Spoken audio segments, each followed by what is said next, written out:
Who? Bali is very hot, right? Yes. It's good for you if you want to go to the beach and try to get the sunburn here if you want to. It could be the option. You want to get it, Arashi? A tan? A tan? No, no thanks, Momo-chan. No, why? Because we have to watch this match. Oh yeah, that's agree with that. With the best of 3 series, it's gonna be the last chance for Cambodia. But we will see, because I would like to see maybe there's some different approach coming from Philippines. They can go for the 2 marksman strategy if they want, because they always work with the 2 support strategy. All right, the double marksman strategy from the Philippines certainly has benefit, especially if the Cambodians want to go for the same dive approach. Having 2 members to melt down the front lines can be a solid approach, but of course, it seems to be more of a surprise pick, right? We'll have to see if the composition from the Cambodians will actually be, I don't know, be conducive to the Philippines going for that option. Yeah, but we are still waiting for the draft ban and pick. I would like to see. Maybe there's some surprise pick that coming from the Philippines with the Barrett's pick, or maybe the Guinevere pick as a jungler position for Del Rosario. And we will see in the game number 2 for the draft, ban, and pick here. There's no Valentina, no Natalia, no Wenwen, there's no Akai, and no Benedetta. How about Joy? Always on the way. Oh, wow! Joy is open. Okay. But the Philippines have first pick here, so is this part of their strategy? We'll have to see, because It usually... could goes into the hand of Imam. Well, there we go. There you go, Rashi. Is it the first time Joy is in the hands of the Philippines? Yep. I think it might just be. Yeah. But keep in mind, the last time Cambodia went up against the Joy, they're able to get heroes like the Kaja, like the Minzitar, so dash denials to just shut down the maneuverability of the Joy. So we'll see if this is part of their calculations, if they fully expect to be able to shut down the Philippines, or maybe they like the idea of the Philippines actually being aggressive so that they can actually get to that back line. Yeah. So levels of strategy being displayed here.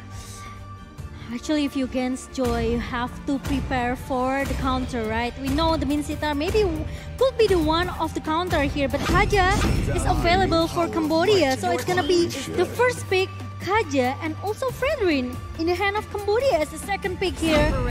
Meanwhile, Leslie still be the prio for Philippines and Iesf. So it's gonna be a Joy jungler. Joy in the jungle, that seems to be the case. It could be the option for Philippines. That also means that the Joy will not be able to bring in that Vengeance battle spell that will allow the Joy to actually tank in more damage. So maybe for Cambodia, going for a bit of burst can also be a solution. They can go for the Farsa as well if they want to match the long-range pressure coming in from the Iesf. And it's a lot more burst damage. And in fact, there's a lot more burstable heroes on the side of the Philippines as well. Agree.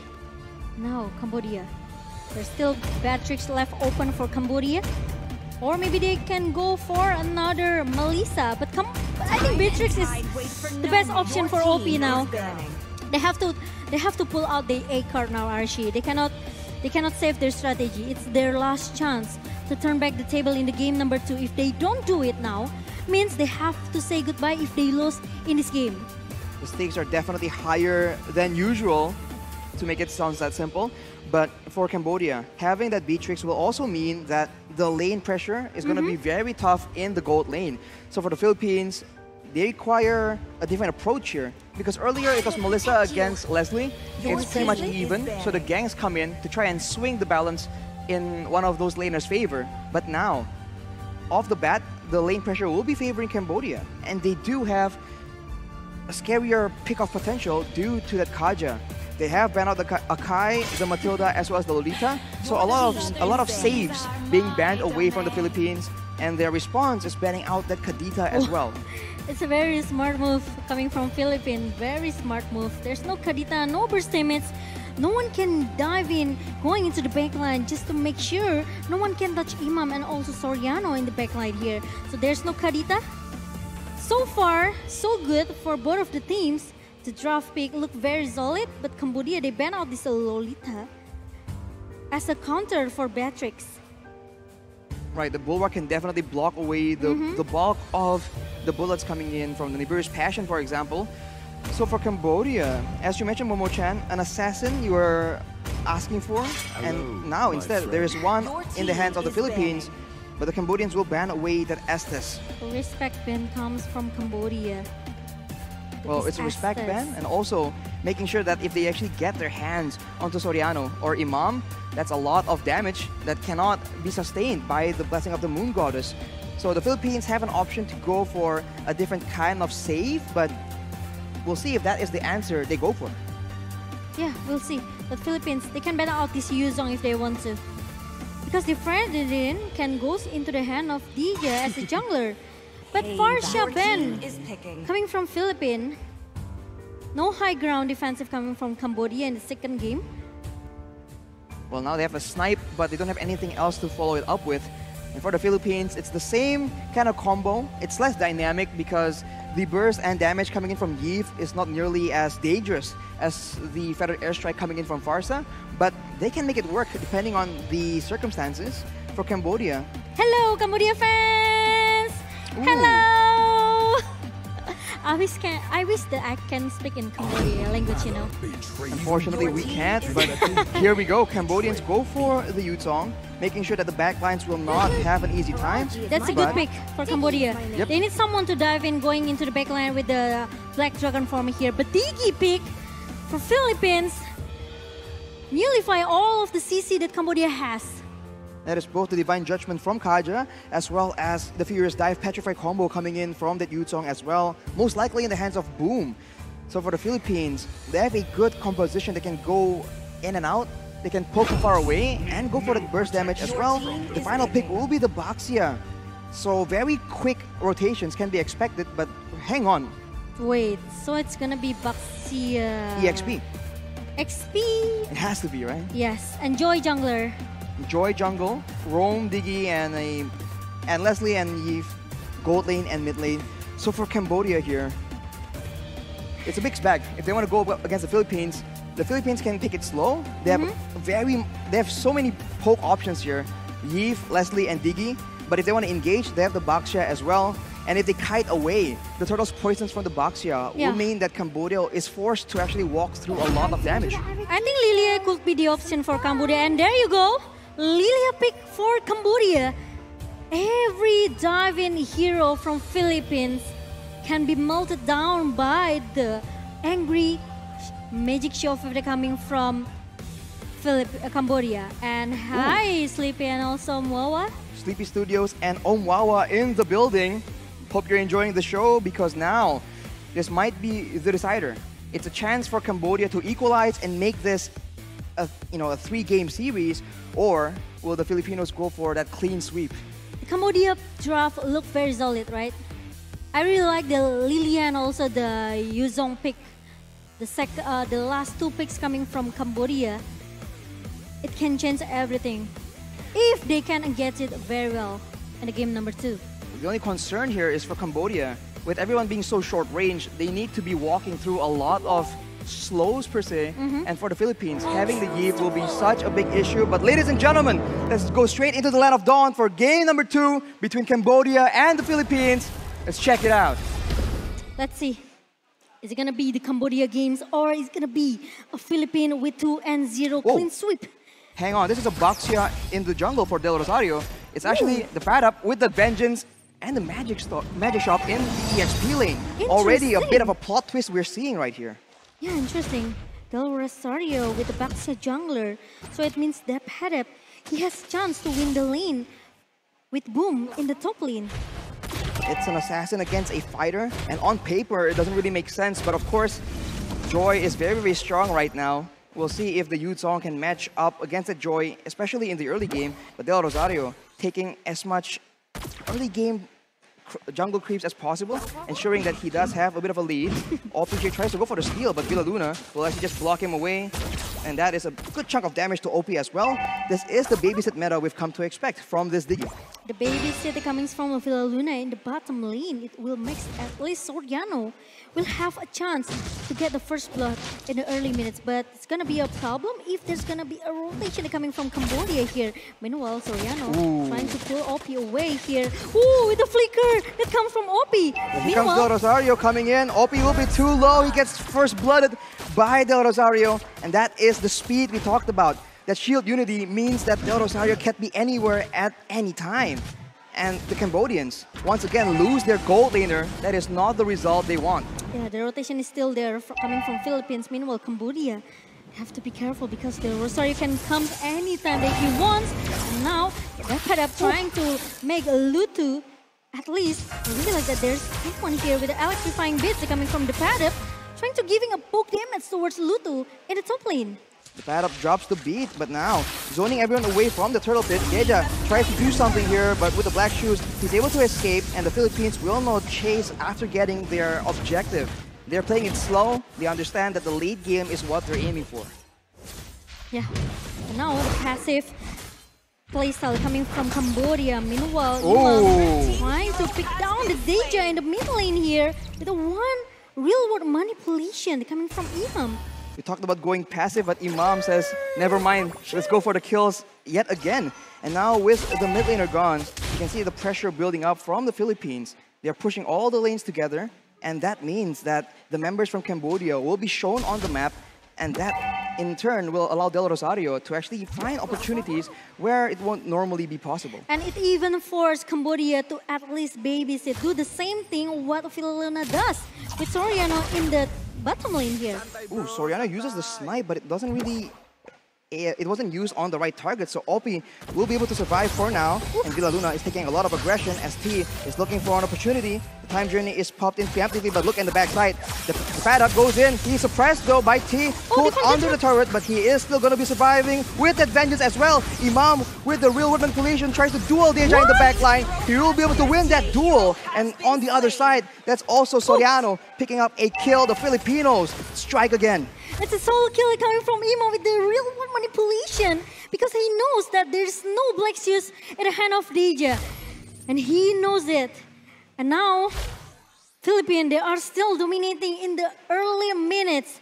Cambodia, they are seems very lost, especially in the gold lane. They made that play very, very aggressively early on, and they just didn't use the right spells in the right kind of order to actually get full benefit. So it seems very disjointed because of the positioning coming in from the Philippines. Oh, they changed the lane. And now, as you can see, already the turtle has been spawning, and Cambodians seem like they want to try and contest it, but if they stay too long, they are prone to getting poked down, and Del Rosario will scout because he is very, very tanky in the front line, and the Cambodians have no answer as the poke damage coming in from Imam will pressure them.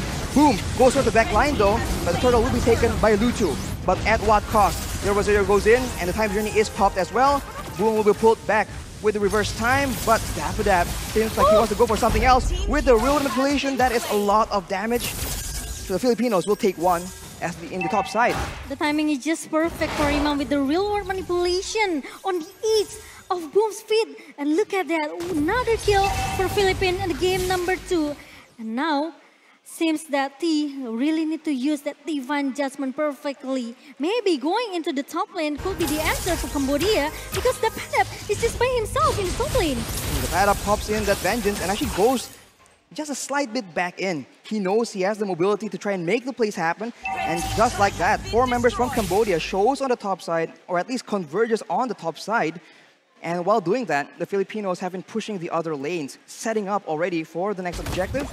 And as always, pressuring so much in that mid lane. With the turret taken down in the bottom lane for Philippines, now Soriano can make the rotation. And look at that, there's another real manipulation comes in. Lutu trying to so hard to just going back, but Del Rosario with the tortoise poison. Of course, he doesn't want to let Lutu away.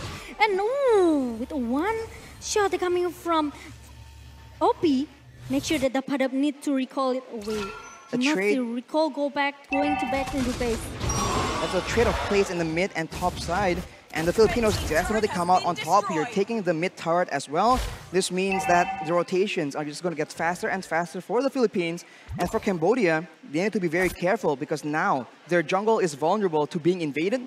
And as we say that, Villaluna with the Enchanted Talisman will be able to use a lot more of those bombs to try and set up traps for the members of Cambodia as they actually are converging, hoping to get a pick off with the Conceal, heading for the pad up here. He does not see the ambush coming in. They're shown as finally as well, but look at that. T will be the first in the front, trying to go with the Divine Judgment. He is suppressed, and the Petrify will ensure that he is not taken out actually. The shielding is just so strong right now. He's buying so much time. Opie almost getting taken out, and the pad up flexes his muscles, but he won't be able to get that kill.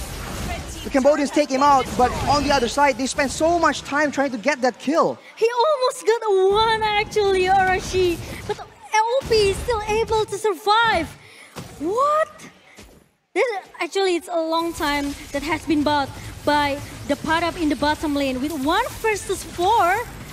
And the Padap still able to hold for a couple, maybe a couple seconds there. I think it's way more than a couple of seconds, Momo-chan, but already Soriano feeling the pressure, knowing the danger from Cambodia. They spent so much time and they lost a turtle and a turret in the top side and as an exchange. So you can say it might be worth it, but Villaluna actually gets picked up, but whoa, that's a flicker being used by T. I think it's not as planned, and Imam tries to trade back that damage, and now the ultimate from T is no longer available for the side of the Cambodians. The Filipinos might look for something knowing that that is the case. With the 5K gold lead for Philippines now, Cambodia. R seems lost. They need to find a way how to deal with the damage that's coming from Philippines, the massive damage. OP. Oh, that's a real manipulation being used by Imam, and the Filipinos will take out T, but at what cost? The pad up just zoning everyone in the back line though. Boom is going solo in the back line. He is way too low. He gets pulled back by the reverse time, and Soriano will take him out as both teams, they dove towards each other, and compared to the Yu Song, you see that the pad up on the Joy actually is able to more decisively zone away the members from Cambodia. Every time Cambodia wants to counter Philippines back, they still cannot win the counter here. Meanwhile, another Baxia Shield unity comes from Rosario, and the Divine Judgment comes from T. It's too late for T. Meanwhile, then Rosario is very, very tanky as the front laner from Philippines. Meanwhile, Soriano just plays as aggressive as he wants. He wants to take all the objective in the mid lane, and now there are 5 turrets in the hand of Philippines. They were able to take out one more turret in the mid side, and it's just pure calculation coming in from the Philippines. They don't have to do anything special. All they have to do is push the waves, make sure that the Cambodians are forced to respawn, and either counter-engage, disengage using the time journey, or just poke down the main front lines until they're low enough. And once they see opportunities, Del Rosario just rolls in like he owns the place. And the follow-up from Imam and Soriano is just way too dangerous. And now with the Lord coming in though, we'll see if the Filipinos, they go for a big fight, a big dive, or are they going to be content just picking up one or two more turrets? The Divine Judgment from T really need to be executed perfectly.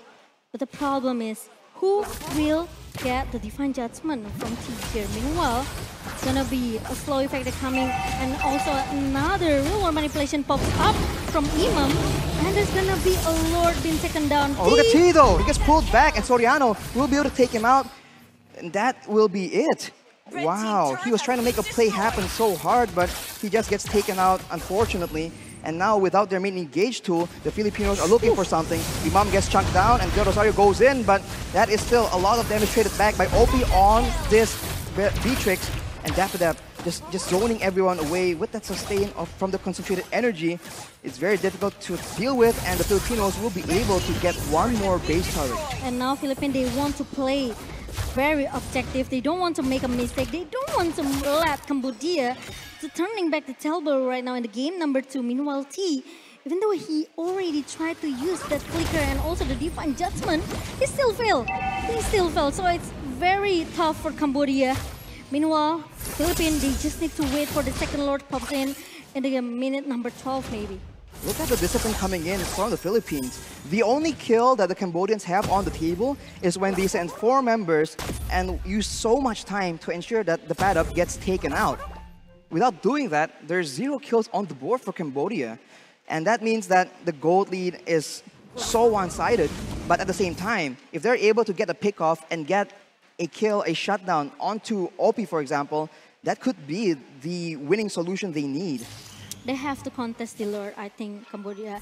They cannot make, they cannot let Philippines actually can get the Lord very free. But now, they're trying to open all of the Del bush here. Rosario, though, in the backside of the Poisons, doing a lot of damage here. He is suppressed and pulled to Divine Judgment, but Boom, on the other hand, gets taken out so low. The Petrify is used as well. It's a trade between Lutu and Del Rosario. Both jungles not there, but the Filipinos are able to take the middle base turret, and they are not done just yet. They will be kiting away, and with all the spells being thrown backwards, the Cambodians cannot contest, but Villa Luna, that is the damage the snipe has in store for them. But Imam is trying to giving a poke damage with the alarm bomb and also the ultimate snipe from Soriano. Now giving a poke towards the Boom here. Meanwhile, they want to get another best turret. 9 turrets in the hand of Philippines, and now the next Lords could be the objective for Philippines to just secure their game number 2. They have full control here, and T actually purchased the fleeting time, so he's trying to go for a lot more pickoffs, a lot more Divine Judgments, but do they have enough damage to try and make that happen? Right now, with the pressure, with the vision in favor of the Philippines, they will be able to actually take this Lord without any contest at all. Yeah, I think it's quite dangerous. If Cambodia, they want to try to contest the Lord now, Philippines, they just need to wait. The Lord is going into the mid lane, trying to crush everyone into the base of Cambodia. And now Philippines, they have to play disciplinedly. If they want to secure, if they want to end this game as soon as possible, they have to make sure that Philina and also maybe, especially Soriano, cannot be caught by the member of Cambodia. The main threat for the Philippines right now must be Boom on that Yuzong, diving in the back line, but now he is zoned away by Del Rosario alone, and look at the poke damage coming in from Imam. The real-world manipulation is being used, but it's cancelled by the Black Dragon form, but the bad up tries to actually punish that play. Divine Judgment is being used, and Soriano survives with a sliver of HP, you can't even see it, and the Filipinos, they are still in the fight though, as Boom tries his best. The first dive with the Petrify as well won't be enough, as the Filipinos are slowly but surely chugging down, and that will be the Filipinos marching like a boss into the grand finals. They have taken out Cambodia. 2-0 for Philippines against Cambodia in the lower bracket match. Clean sweep coming from Philippines. Meanwhile, Cambodia, they have to say goodbye today because there's no chance at all for Cambodia to turn back the table in the game number 2. The Filipinos are just so calculative, and this is their playstyle, and so far it's been working wonderfully, Momo-chan. Every time they just make sure that the backline is safe and they're able to just outpoke their opponents before eventually going in when the time is right. No team so far, I think, has been able to counter this that effectively. Maybe so far, but maybe we will see it tomorrow when they're against Indonesia, who are still waiting, already waiting actually, in the grand finals of Iesf Mobile Legends Bang Bang. That is the match to keep your eye on. That is happening tomorrow, so stay tuned for sure. But unfortunately for the Cambodian team, they are forced to accept defeat. And I think I see a couple of Cambodian supporters having very sad faces. Unfortunately, that is the thrill and the agony of a competitive scene. Today, the Filipinos are the ones on top. But of course, you can't count out the Cambodians. It was a very good try from the Cambodian team. Very nice try coming from Cambodia, but unfortunately, they cannot complete it in the lower bracket match. And the Philippines, they've done it. And now it's gonna be a revenge match tomorrow from Philippines and also Indonesia. And here's it, our champion for the lower bracket final. It's Philippines! There you go. With a perfect performance coming from Philippines. They melt down 2-0. The Cambodia players, they are not able to turn back the table in the game number 2. Only 1 kill on the board for the Cambodians. So the Filipinos are definitely happy with this performance, and they will look to replicate it against Indonesia tomorrow, and that will be the final match that we are all looking forward to. But right now, they're basking in their glory. They definitely deserve it. It's a total domination coming from Philippines in game number 2. Game number 1 look very, very solid for Philippines, but the game number 2, they are just pulled Cambodia way to behind. With the goal deficit, with the pressure and the vision game,